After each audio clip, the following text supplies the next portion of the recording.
For 10 years, Victoria and Michael Connolly had built a fortress of a life, brick by perfect brick.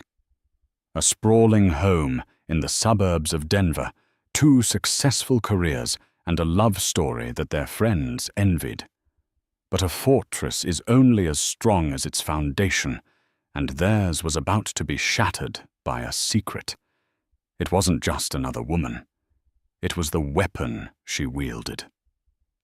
A positive pregnancy test waved like a flag of victory, meant to tear everything down.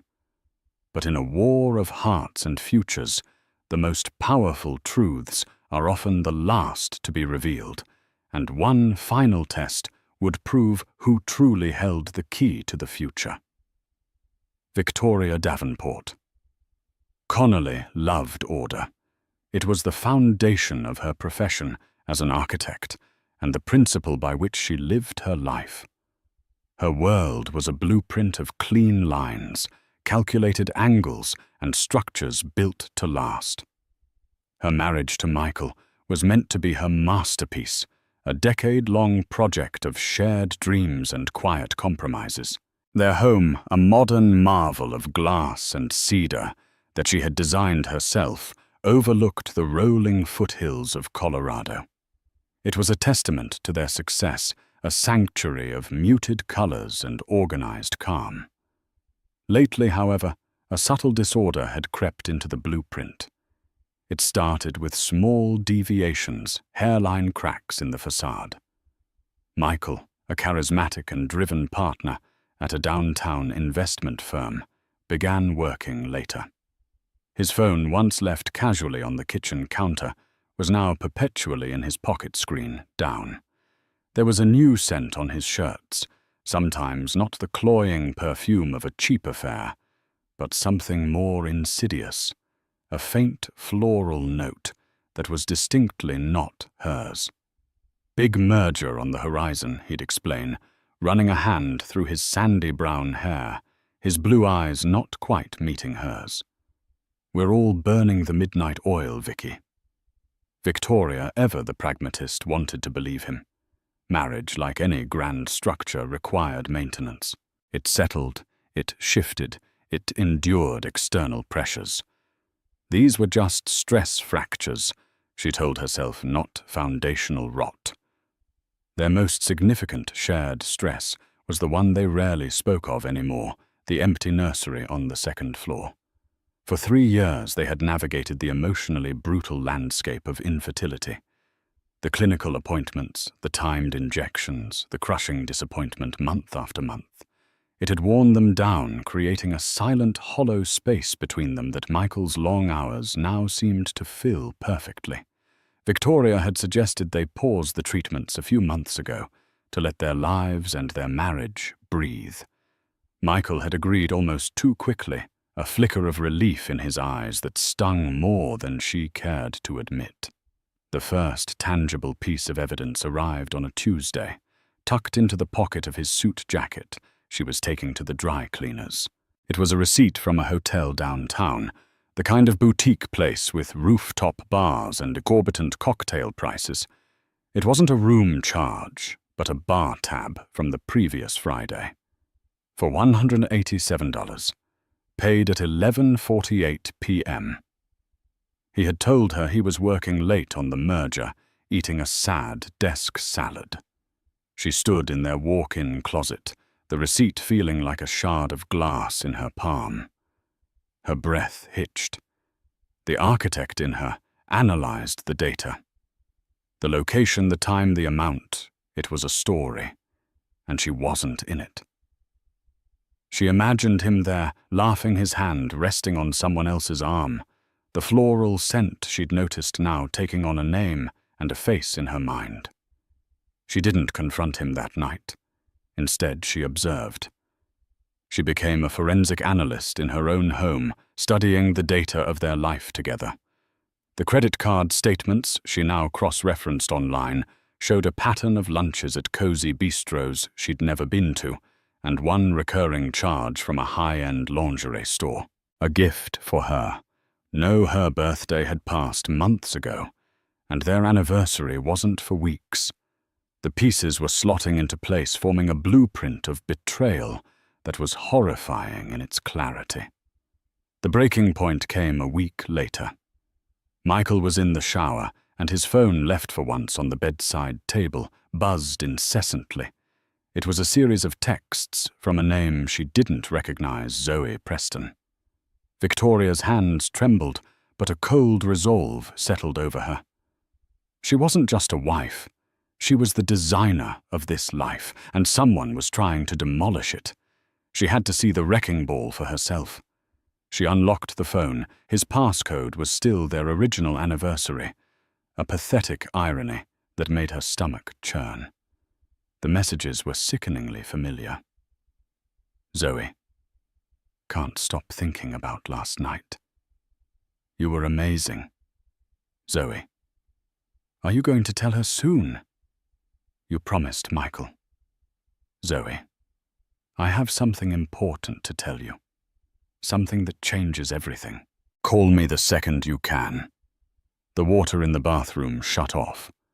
Victoria quickly locked the phone and placed it back on the table, her heart hammering against her ribs like a trapped bird. The calm, orderly world she had so carefully constructed was gone. In its place was a chaotic, unstable structure, and she was standing right on the fault line as the ground began to shake. Michael walked out of the bathroom, a towel around his waist, smiling at her. "Morning, Vicky," he said, oblivious. "Big day today." Victoria looked at the man she had loved for a decade, the man she had planned a future with, and saw only a stranger. "Yes," she said, her voice unnervingly steady. "I think it will be." The day unfolded in a haze of surreal calm for Victoria. She went to her office, reviewed blueprints for a new library, and spoke with contractors, her voice a perfect mask of professional composure. Inside, however, a storm was raging. The words from the text messages were seared into her mind. Something that changes everything. Each possibility was a fresh wave of nausea. She left work early, a rare occurrence. She needed to be on her own turf within the walls she had designed when the demolition began. She sat on the minimalist sofa in their living room, the late afternoon sun streaming through the floor-to-ceiling windows, and waited. The silence of the house was deafening. Michael arrived home just after 6, his briefcase in one hand, his tie already loosened. He stopped in the doorway when he saw her sitting there, her posture rigid, her face unreadable. "Vicky, you're home early," he said, a note of caution in his voice. He tried for a smile, but it faltered. "Everything okay?" "I'd like you to tell me, Michael," she said, her voice low and even. "Is everything okay?" He set his briefcase down slowly, his eyes darting around the room as if searching for an escape route. "Tough day. The markets were a mess. You know how it is." "I don't mean work," Victoria continued, not moving a muscle. She held his gaze. "I'm talking about us, our life, this house." She gestured vaguely at their surroundings. "Is it still structurally sound?" A flicker of panic crossed his face. "What are you talking about?" "Of course it is. I found a receipt, Michael, from the Hotel Andaz, a bar tab for nearly $200 on a Friday night. You told me you were eating a salad at your desk." The blood drained from his face. He opened his mouth, then closed it. The easy charisma he wielded like a weapon was gone, replaced by the pathetic stammering of a schoolboy caught cheating on a test. "It was a client meeting. It went late. I didn't want to worry you." "A client meeting where you also bought lingerie?" She pressed her voice, gaining a sharp edge. "Was that a signing bonus?" He flinched as if struck. "Vicky, listen." "No, you listen," she said, finally standing up. She felt a tremor in her legs, but forced it to stop. I saw the texts, Michael, this morning, from Zoe Preston. The name hung in the air between them, acrid and ugly. Michael sank onto a nearby armchair, his head in his hands. The confession, when it came, was a pathetic torrent of clichés. It didn't mean anything. He was stressed. They had grown distant. It was a mistake. He loved her, Victoria, his wife. Zoe was just a distraction. A distraction. Victoria's laugh was a bitter, hollow sound. You built a second life behind my back, and you call it a distraction. Did you use my blueprints for that too? Or did you design this one all on your own? It's over, I swear, he pleaded. Looking up at her, his eyes filled with a desperate self-serving remorse. I'll end it tonight. We can fix this. We can go to counseling. We can start the treatments again. Whatever you want. The mention of the treatments was a low blow, and he knew it. He was trying to pivot back to their shared grief, their shared history, as if it could paper over the gaping hole he had just blown in their present. But it was the final text that still echoed in her mind. She said she had something important to tell you. Victoria stated, her voice dropping again. Something that changes everything. What is it, Michael? He looked away, unable to meet her gaze. I don't know. I haven't spoken to her. It was a lie, a clumsy, obvious lie. Victoria could see it in the way he shifted his weight, the way he refused to look at her. He knew, or at least he had a terrible suspicion. The lie was worse than the affair itself. The affair was a betrayal of their past. The lie was a betrayal of their future, a sign that he was still protecting his other life, still keeping his options open. Get out, she said the words, feeling foreign on her tongue. What Vicky know? Let's talk about this. He stood up, reaching for her. No, she recoiled, pulling her arm back. I can't look at you. I don't want you in my house tonight. Go stay at a hotel. The Andas, perhaps. You seem to like it there. The fight drained out of him, replaced by a weary resignation. He knew he had lost this battle. He nodded slowly, grabbing his briefcase. At the door, he turned back, his face a mask of misery. I am so sorry, Vicky, he whispered. I'll fix this. She didn't answer. She just stood there, listening to the sound of his car pulling out of the driveway, the engine noise fading into the night. The perfect silence of her perfect home rushed back in. But it was different now. It was the silence of a tomb. She wrapped her arms around herself, feeling a chill that had nothing to do with the evening air. The foundation was utterly broken, and she had a horrifying feeling that the real earthquake was yet to come. For 2 days, Victoria existed in a state of suspended animation. Michael bombarded her with texts and voicemails, filled with frantic apologies and promises, all of which she ignored. She needed space. She needed to survey the damage and decide if anything was salvageable. She walked through her silent house, touching the cool marble of the countertops and the smooth wood of the floors, feeling like a ghost in her own life. Everything that had once brought her comfort now felt like a stage set for a play whose lead actor had abandoned the script. Her sister Lena, a no-nonsense family lawyer, came over with wine and a pragmatic fury that was in its own way comforting. You file for divorce tomorrow, Lena stated, pouring a generous glass of Sauvignon Blanc. We freeze the assets. We get a court order for him to stay away.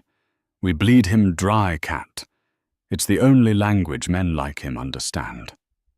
I don't know what I want to do yet, Victoria admitted, swirling the wine in her glass. I just need to think. Think about what he cheated. He lied. End of story. There's more, Victoria said quietly, and she told Lena about the final text message. Something that changes everything. Lena's legal mind immediately went to the worst-case scenario. She's pregnant. The words spoken aloud landed with the force of a physical blow. Victoria squeezed her eyes shut. It was the one possibility she had been desperately pushing away, the one variable that could turn this demolition into a complete leveling of her world. Her answer came the next afternoon. She was sitting in her home office, trying to lose herself in the intricate details of a structural stress analysis, when the doorbell chimed. She wasn't expecting anyone. Through the frosted glass panel of the front door, she could see the silhouette of a woman. Assuming it was a delivery, she opened it without checking the security camera. The woman standing on her porch was young, probably in her late 20s. She had long, dark hair, big brown eyes, and a confident, almost defiant posture. She was wearing a stylish trench coat unbuttoned to reveal a form-fitting dress. Victoria recognized the floral scent instantly. It was her. It was Zoe Preston. For a moment, neither of them spoke. Victoria's mind raced. What was she doing here? This was a brazen, calculated move. This wasn't the act of a contrite mistress. This was the act of a usurper coming to inspect the castle she intended to conquer. "Victoria," Zoe asked, her voice smooth and polished. There was no apology in her tone, only a chilling sort of purpose. "What do you want?" Victoria's voice was ice. "I think we need to talk," Zoe said, taking a step forward as if she expected to be invited in. Victoria didn't move. "We have nothing to talk about. This is between me and my husband." A small, pitying smile played on Zoe's lips. "That's where you're wrong. It's about all three of us now. And soon it will be about 4. Victoria felt the floor tilt beneath her feet. Lena's words echoed in her ears. "She's pregnant?" Zoe seemed to savor the moment of Victoria's horrified realization. She reached into her designer handbag and pulled out a small white plastic stick. She held it up for Victoria to see. 2 stark pink lines were clearly visible in the results window. "I thought you should know," Zoe said, her voice dripping with false sympathy. "Michael is hesitant. He feels guilty, loyal. But a baby changes things. A baby is a future. He's going to be a father." Victoria stared at the pregnancy test, the symbol of everything she had yearned for and failed to achieve. And here it was, being wielded as a weapon against her by her husband's mistress on her own doorstep. The audacity was breathtaking. The cruelty was unimaginable. "Michael and I have been trying to have a baby for years." Victoria heard herself say the words, sounding distant and hollow. "I know," Zoe replied, and the simple statement was laden with a terrible intimacy. It meant Michael had shared their private fun with this woman. He had given her the softest, most vulnerable parts of their marriage to use as ammunition. "Maybe it just wasn't meant to be for you two." Zoe continued, her voice softening into a grotesque parody of compassion. "Sometimes life makes the decision for you. He belongs with me now, with his family." His family. The words were a declaration of war. Zoe Preston hadn't just come to inform Victoria. She had come to replace her. She was staking her claim not just on Michael, but on the very life Victoria had built. A primal anger, cold and pure, surged through Victoria, eclipsing the pain. She looked from the pregnancy test to Zoe's smug face. "You need to leave," Victoria said, her voice low and dangerous. "I'll go," Zoe said with a shrug, slipping the test back into her purse. "But you can't avoid this, Victoria. You're living in the past. I'm his future. You should probably get a good lawyer. Lena, is it? Michael told me she's very aggressive. With a final triumphant glance, Zoe turned and walked down the stone path, her heels clicking a sharp rhythm of victory. Victoria stood in the doorway, her hand gripping the frame so tightly her knuckles were white. She watched until Zoe's car disappeared down the street. The wrecking ball had struck. The dust and debris were all around her. Her marriage, her hopes for a family, her sense of security, all of it was rubble at her feet. But as she closed the door, a different feeling began to smolder beneath the shock. The architect in her, the builder, the planner, refused to be buried in the ruins. A demolition is also a clearing of the ground. It makes way for something new. The fight wasn't over. It had just begun. The days that followed Zoe's visit were a blur of rage and strategic thinking. The initial shock solidified into a hard, cold resolve. Victoria did not cry. She organized. She met with her sister Lena, not for comfort, but for counsel. So she's pregnant, Lena said, her pen tapping a sharp rhythm on a yellow legal pad. This complicates the divorce proceedings, but it doesn't change the fundamentals. Adultery is adultery. The child, if it's his, will be a financial obligation. That's it. If it's his, Victoria repeated the words, tasting like poison. We'll demand a paternity test the second the child is born. It's standard procedure. But Victoria knew this wasn't about standard procedure. It was about Michael. He was now caught in a pincer movement between his guilt-ridden past and a seemingly inevitable future. He called her, his voice hoarse with desperation. "Vicky, please, just talk to me. We need to figure this out." "There's nothing to figure out," she replied, her voice devoid of emotion. "She came to the house, Michael. She showed me the test. Did you know she was going to do that?" A pause on the other end of the line. "No, of course not. I would never. Vicky, I'm so sorry. She's scared." "She didn't seem scared," Victoria retorted. She seemed triumphant. He sighed a heavy, weary sound. "Look, it's a mess. I know I created this mess. But a baby. My God, Vicky, a baby. After everything we went through." The cruelty of his statement, whether intentional or not, was staggering. He was using their shared pain as a bridge to his new life. He was asking for her understanding, her sympathy, even in a situation born of his betrayal. "So what is your plan?" she asked, cutting through his self-pity. "Do you intend to leave me and start a new life with Zoe and your child?" I don't know," he stammered. "I love you. I don't want to lose you. But I can't abandon my own child." He was trying to have it all, her forgiveness and his new family. He wanted Victoria to absorb the blow, to graciously step aside, or even more absurdly, to somehow incorporate this new reality into their lives. The architect in her saw the fatal flaw in his design. It was an impossible structure, doomed to collapse. "Here is what's going to happen," Victoria said, her tone shifting from that of a wounded wife to a project manager laying down non-negotiable terms. "I am not making any decisions based on her word.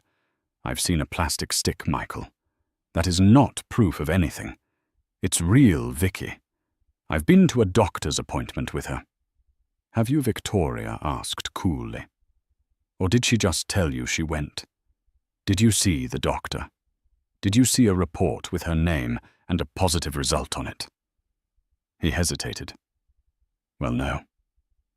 I waited in the waiting room. She said she didn't want me in there for the first one. She showed me the ultrasound picture on her phone later. A tiny red flag, almost imperceptible, went up in Victoria's mind. It was nothing, just a flicker of doubt. But it was there.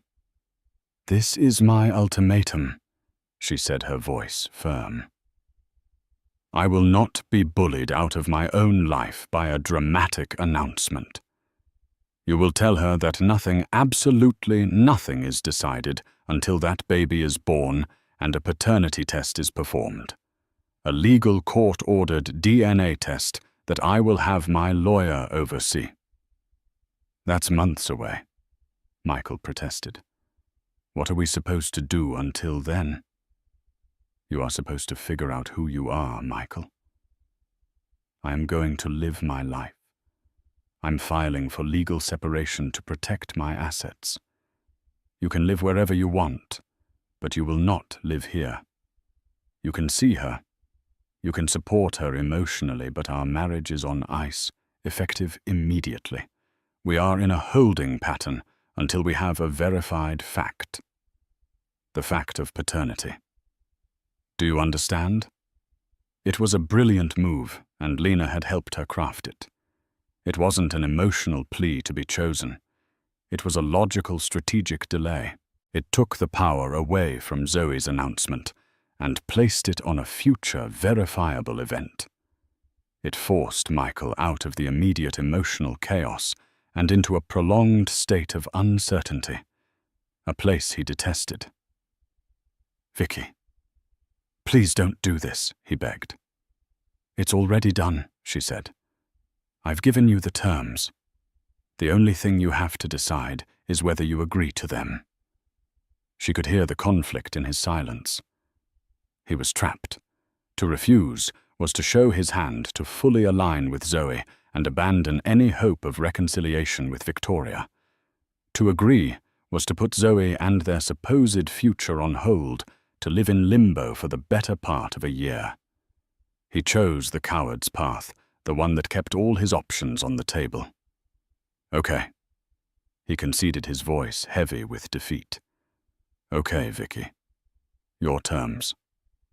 After she hung up the phone, Victoria walked to the window and looked out at the mountains.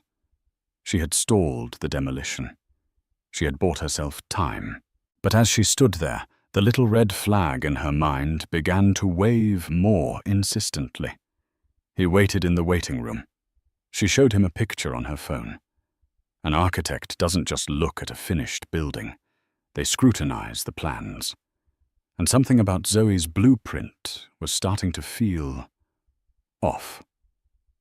A nagging sense of doubt began to take root. What if the foundation of Zoe's entire story was just as rotten as her own marriage had been? The weeks that followed settled into a strange, tense new normal. Michael moved into a furnished corporate apartment downtown, a sterile purgatory between his two lives. He and Victoria communicated only through brief, functional texts about bills or mail.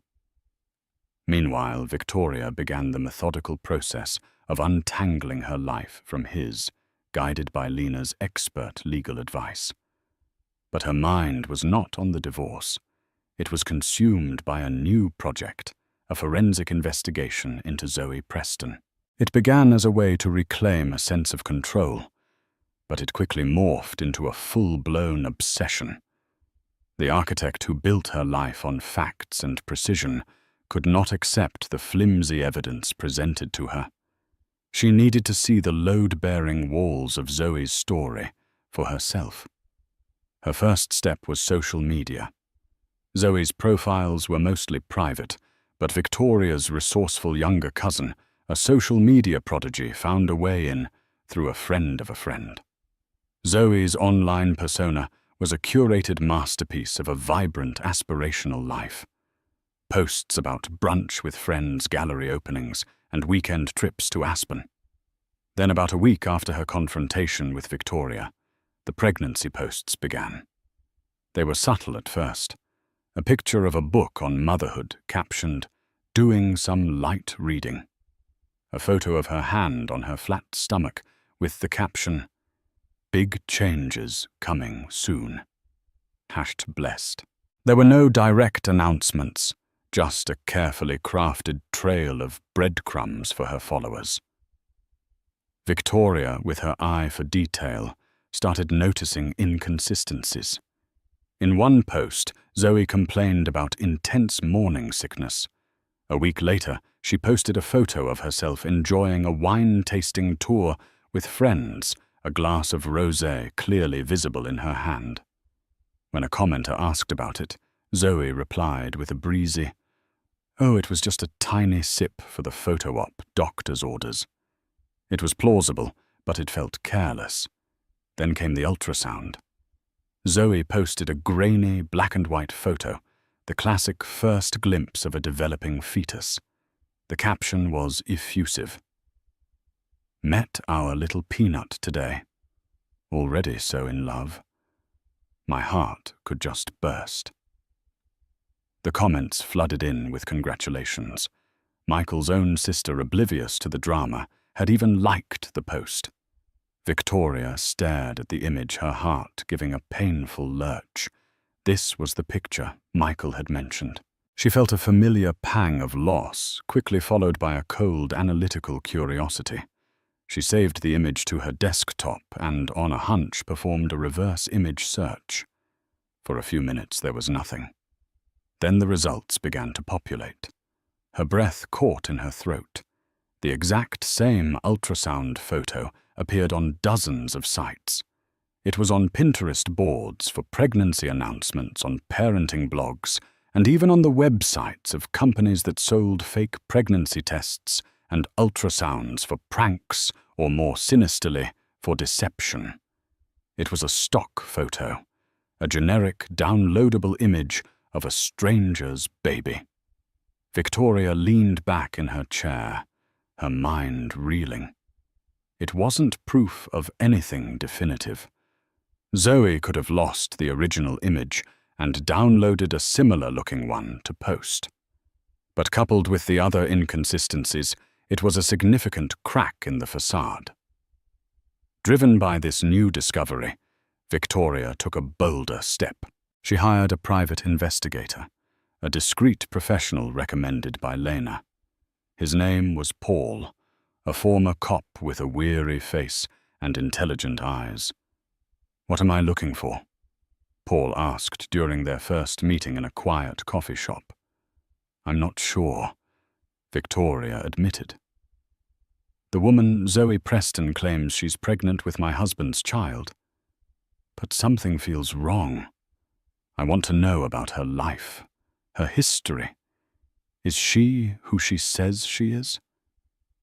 And most importantly, I need to know if she is actually pregnant." Paul nodded, taking notes.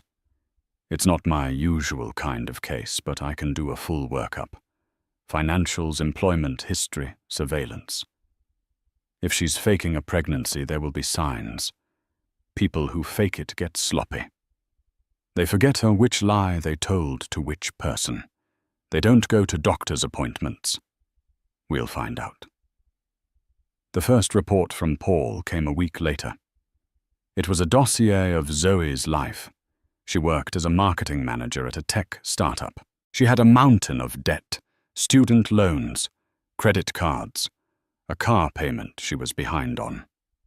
Her job was stable, but her salary was nowhere near enough to support the lavish lifestyle she projected online.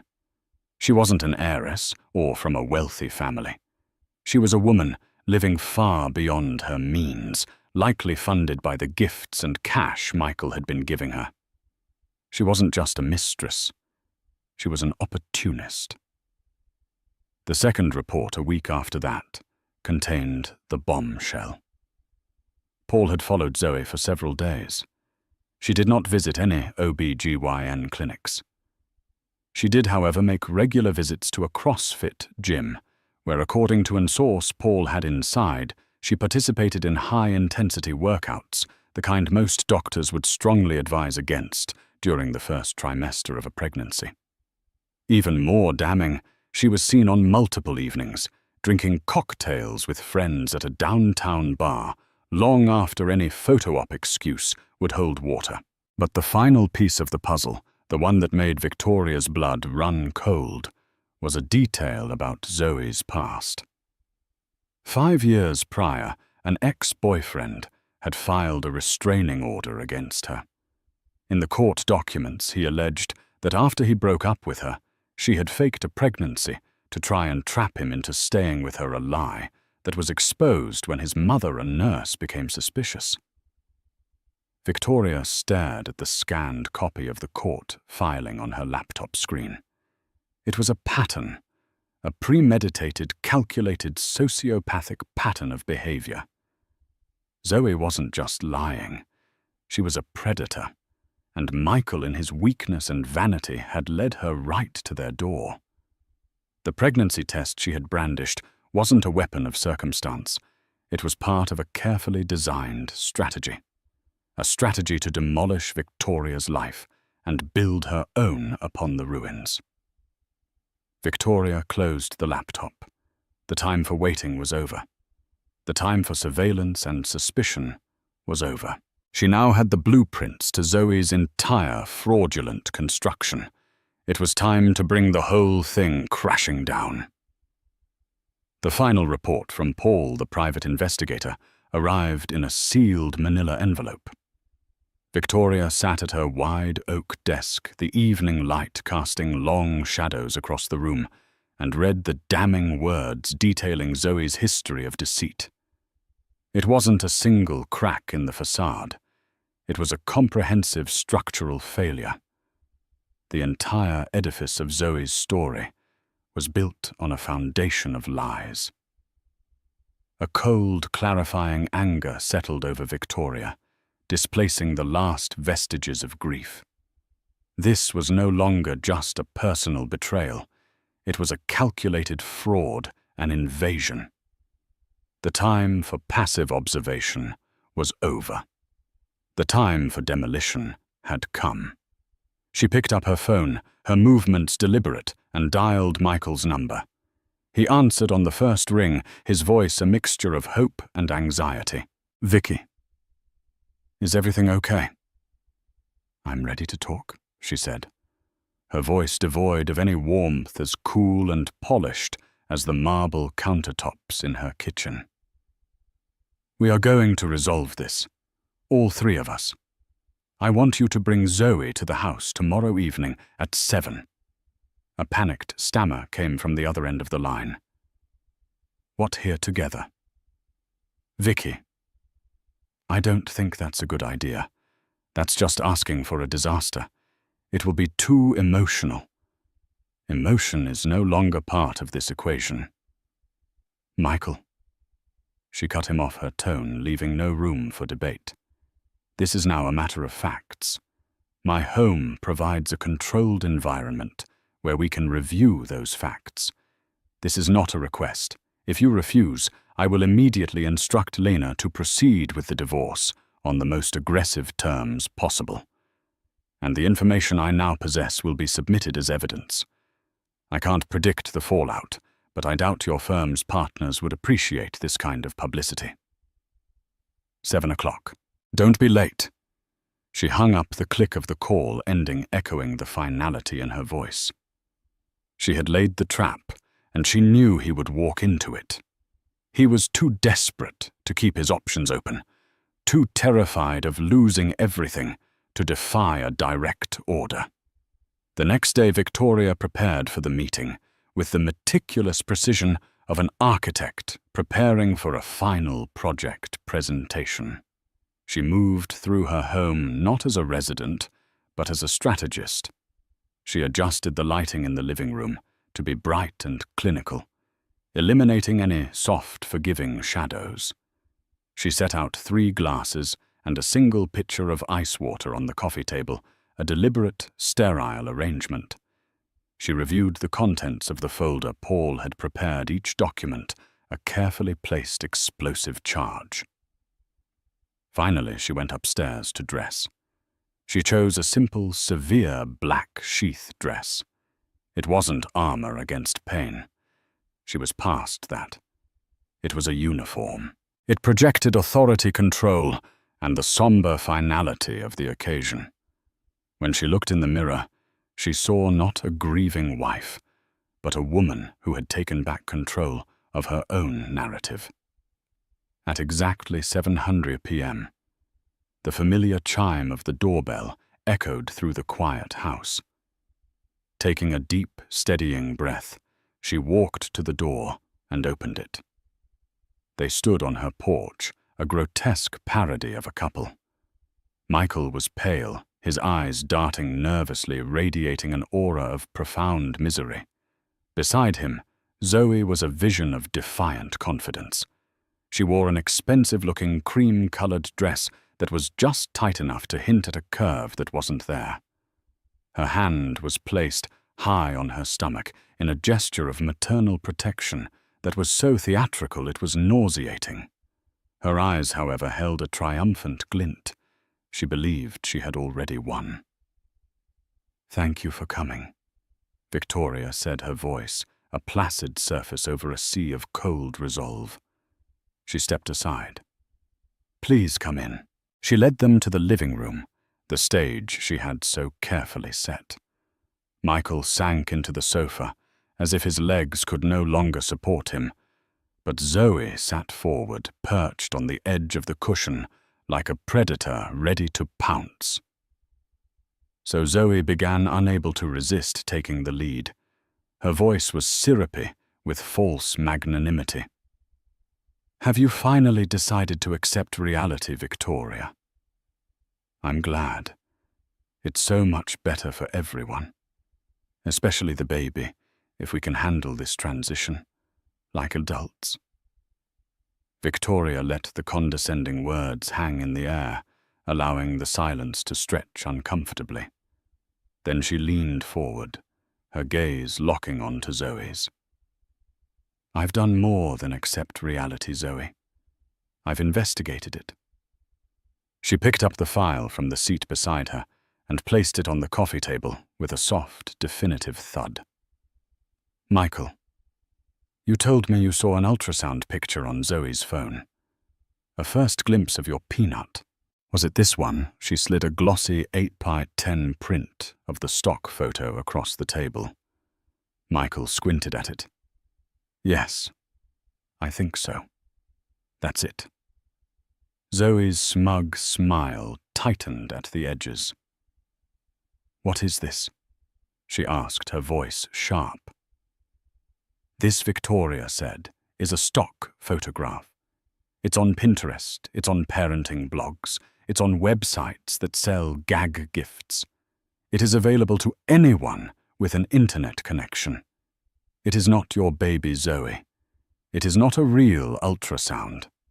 "That's ridiculous," Zoe scoffed, attempting a laugh that came out as a brittle bark. "My doctor must have sent me a sample image file by mistake. The machine at the clinic is old. It's a simple mix-up." "A mix-up," Victoria repeated, her voice dangerously soft. "Like the mix-up on your Instagram, where you complained of debilitating morning sickness 1 week and were then pictured enjoying a wine-tasting tour the next." She slid the printouts of the social media posts across the table. "I was holding the glass for a friend." For the picture, Zoe insisted, her voice rising. She turned to Michael, her eyes wide with feigned indignation. "Can you believe this? She's been stalking my social media." "Michael, it's pathetic." Michael looked from the photos to Zoe, a seed of doubt finally taking root in his panicked eyes. "Zoe, just explain." "I don't have to explain anything," she snapped before turning back to Victoria. "You're obsessed." "My investigation was far more thorough than Instagram." Victoria continued, her calm voice slicing through Zoe's rising hysteria. She placed the PI's neatly typed report onto the growing pile of evidence. "According to this, you haven't visited an OB/GYN clinic once in the past month. You have, however, maintained your membership at a CrossFit gym, participating in workouts that would be considered high risk. You've also been seen drinking cocktails at the Green Russell on at least 2 separate occasions. My investigator has time-stamped photos. The blood drained from Zoe's face. She again whirled on Michael, her strategy shifting from denial to outrage. She had me followed. Your wife had a man follow me. Michael, this is insane. She's unhinged. You need to do something. But Michael wasn't looking at her anymore. He was staring at the report, at the black and white proof of a life that showed no signs of pregnancy. He physically recoiled from Zoe on the couch, the space between them suddenly a gaping chasm.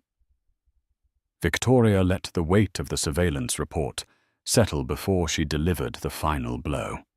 She slid a scanned legal document to the top of the pile.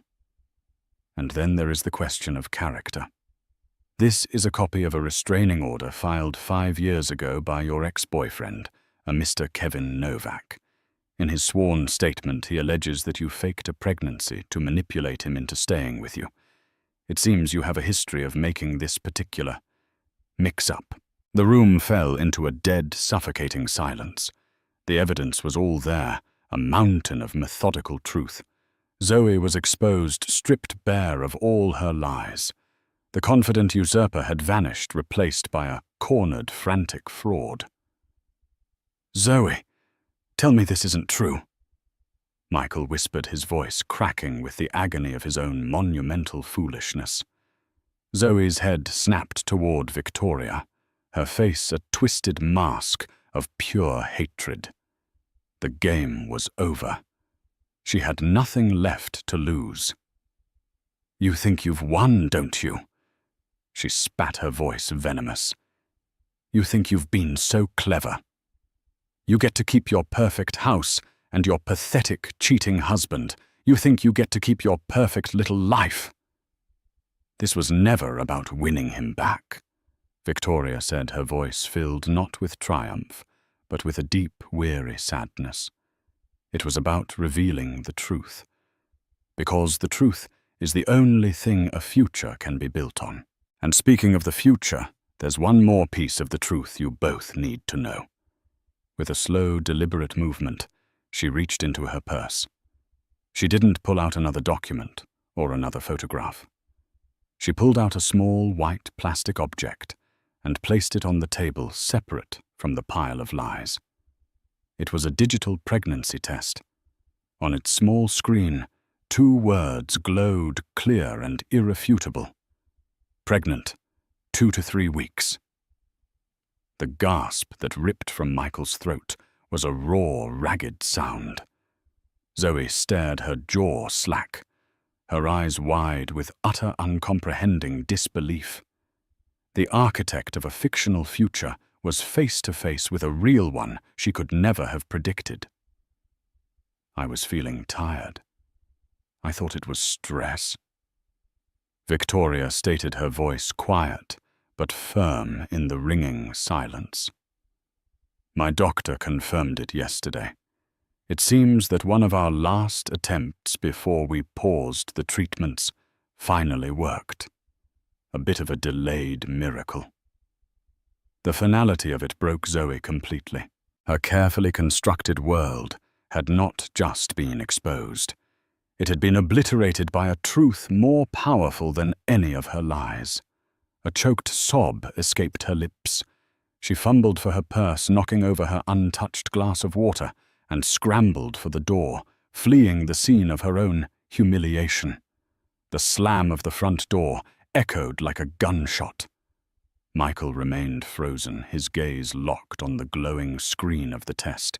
He looked up at Victoria, his eyes swimming with a desperate, pathetic cocktail of awe, horror, and a sudden, insane hope. Vicky, he began, his voice a broken plea. A baby. Our baby. Victoria met his gaze, and the vast, empty distance between them was now uncrossable. She took a single step back, severing the last invisible thread that connected them. Yes, she said, her voice soft, but as final as a signed decree. My baby. My future. And it's a future you will have no part in designing. In the deafening silence that followed Zoe's chaotic exit and Michael's shattered departure, the house seemed to exhale. Victoria stood motionless in the center of the living room, her eyes fixed on the small digital screen of her pregnancy test, a beacon of truth amidst the wreckage. The adrenaline that had sharpened her senses and steadied her voice began to recede, leaving a profound, bone-deep weariness in its wake. She didn't feel victorious. She felt hollowed out, as if she had just supervised the controlled demolition of her own life's work. The air was thick with the dust of 10 years of shared memories, now tainted and fractured. She walked over to the coffee table, gathered the printouts of Zoe's lies, and dropped them into the recycling bin. She left her pregnancy test on the mantelpiece, a solitary, powerful statement of fact. The first email from Michael arrived before dawn. It was a chaotic torrent of self-loathing and panic. I am a fool. A monster, the worst man on earth. I threw away everything for a lie. Vicky, I know you can never forgive me. I don't deserve it. But please don't shut me out. She read it, her face impassive, and then deleted it. More followed, each one a different strategy. There was the nostalgic plea referencing their first apartment and their wedding day. There was the desperate bargain, promising her anything therapy, a new start, a life dedicated solely to her happiness. Then, as the reality of her pregnancy settled in his mind, the tone shifted. The emails began to focus on them, on their baby. This is a sign, Vicky. It has to be one read. After all the pain, all the doctors, all the disappointment. For it to happen now, it's a miracle. Fate is giving us a second chance, a reason to rebuild. For our child. He was trying to use their baby as a bridge back to her, a biological lifeline to pull himself from the abyss of his own making. Each email was a blueprint for a reconciliation she knew was structurally impossible. He didn't understand. The baby wasn't a repair kit for their broken marriage. It was the cornerstone of her new independent life. Lena saw the emails and her legal mind took over. This is emotional manipulation, Kat. He's trying to leverage the child before it's even born. Don't reply. Let me handle all communication. Victoria agreed, but she knew one final conversation was necessary. Not for him, but for her. She needed to draw the final indelible line on the blueprint of her future. She agreed to meet him at a quiet, neutral cafe, a place with no shared history to ghosts in the corners. He was already there when she arrived, looking gaunt and diminished. The confident charisma that had once defined him was gone, replaced by a desperate, haunted look. He stood up as she approached his hands, fidgeting with a napkin. "Thank you for coming," he said, his voice hoarse. "I have 20 minutes, Michael," she replied, not unkindly but firmly. She didn't sit down. She wanted this to be clear. This was not a negotiation. It was a briefing. "I will never ask for your forgiveness, Vicky, because I don't deserve it," he began, the words sounding rehearsed. "But I am asking for a chance to be a father to our child." "You will be," Victoria said, her voice calm and resolute. It was the same line she had practiced in her head, and it felt right. "There is no question about that. This child deserves a father." A wave of relief washed over his face, but it was premature. He saw an opening, a path back, and a chance for us to be a family. People make mistakes, Vicky. Horrible, unforgivable mistakes. But this baby, it's a miracle. After everything we went through. Doesn't that mean something? Doesn't that mean we're meant to fight for this? Victoria looked at him, at the man she had loved for a decade and felt a profound sense of sorrow for the person he could have been. What it means is that we created a life, Michael. It's a beautiful, miraculous thing, and I will be grateful for it every day. But it doesn't erase your choices. A miracle doesn't absolve you. She leaned forward slightly, her voice dropping, but gaining intensity. Trust is the foundation of a marriage, Michael. It's the primary load-bearing wall. And you didn't just put a crack in it. You took a sledgehammer to it repeatedly, and then you invited a stranger to help you knock it down. You were ready to abandon me and our entire history for a fiction. You can't rebuild a skyscraper on a sinkhole. She saw the fight drain out of him, the last flicker of hope dying in his eyes as her words landed. He finally understood. My child, she continued, her voice softening, deserves to be raised in a home built on truth, stability, and respect, not on the rubble of betrayal. We will co-parent. We will be civil. You will be his or her father. But you will not be my husband. That is the final word. He finally nodded, a single tear tracing a path down his cheek. Okay, Vicky. I understand. Lena handled the divorce with the swift, merciless efficiency of a surgeon. Stripped of any moral high ground, Michael agreed to all of Victoria's terms. The house her design and her sanctuary was hers. Her financial security was ensured. The legal ties that had bound them for a decade were severed with the stroke of a pen. As the seasons changed, so did the architecture of Victoria's life. The sprawling house, once a monument to a shared dream, slowly became her own. She threw herself into her work with renewed passion, designing structures that were innovative, strong, and filled with light. Her belly grew a constant, gentle reminder of the future taking shape within her.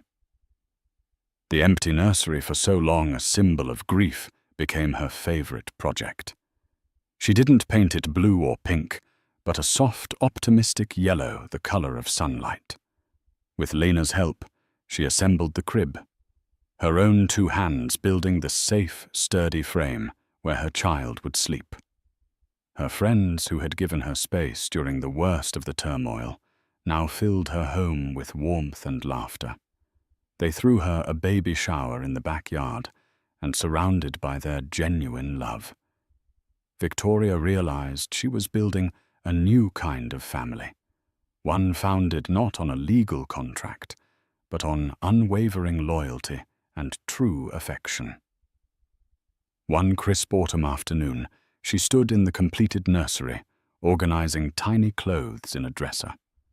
The late sun streamed through the window, casting a warm glow on the room. She looked out at the fountains, their peaks resolute against the clear sky, and felt the baby kick a sudden, definitive flutter. She gasped, then laughed, placing a hand on her stomach. It was a real, tangible connection to the new life she was now responsible for. She thought of the 2 pregnancy tests. One, a cheap piece of plastic, a mass-produced lie brandished as a weapon to destroy. The other, a quiet, astonishing truth that had arrived not as a prize in a war, but as a compass pointing her toward a new beginning. She had lost a husband, but she had found her purpose. The demolition was complete. The ground had been cleared. Now, standing strong and serene in the life she was designing for herself, she was ready for the most important, groundbreaking of all. Victoria's story is a powerful reminder that the truth always finds a way to surface, often in the most unexpected ways. It shows us that in the face of deep betrayal, true strength isn't about fighting to hold on to what's broken, but about having the courage to build something new from the ground up. She thought her future was tied to a man and a marriage. But the real test proved that her future was, and always had been, within herself. Her journey from a heartbroken wife to a powerful, independent mother is a testament to the resilience of the human spirit. What would you have done in Victoria's situation? Could you ever forgive a betrayal like that, even with a child involved? Let us know your thoughts in the comments below. If this story resonated with you, please give this video a like, share it with someone who might need to hear it, and don't forget to subscribe to our channel for more real-life dramas and powerful stories. Thank you for listening.